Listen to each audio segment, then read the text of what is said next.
played Memphis last year. You shut them out 42-0. They've got a new coaching staff, got some new players in there. Do they even resemble the team that you saw last year?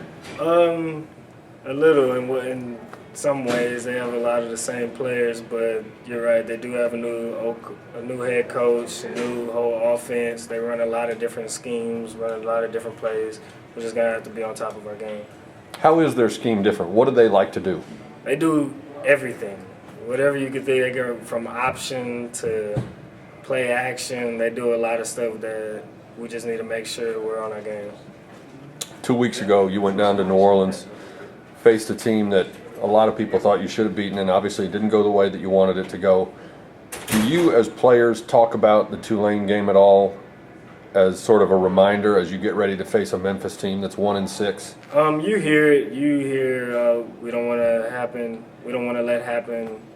We want to let that happen again. But I mean, you kind of learn from it, and then you just go ahead to the next week and focus on that week. Scouting report on their quarterback. He's a transfer from Texas Tech. Not the biggest guy in the world, but pretty accurate. 61% of his passes he's completed. When you look at him on film, does he remind you of anyone, or what does he do well?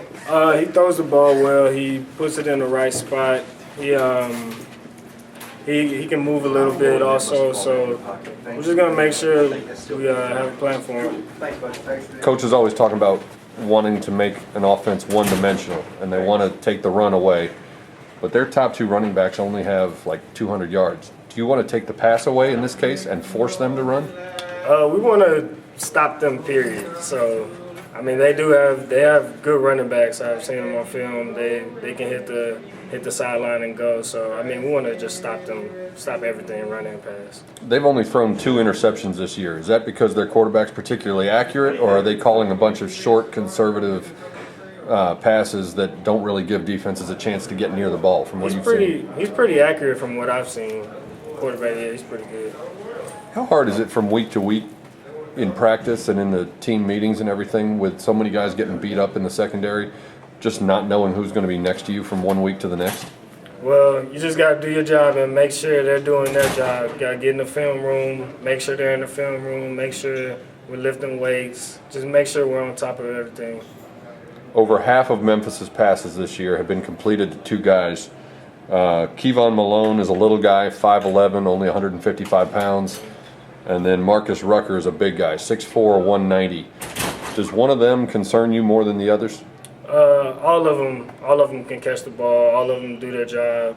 We're just going to have to do our job and make sure we stop them.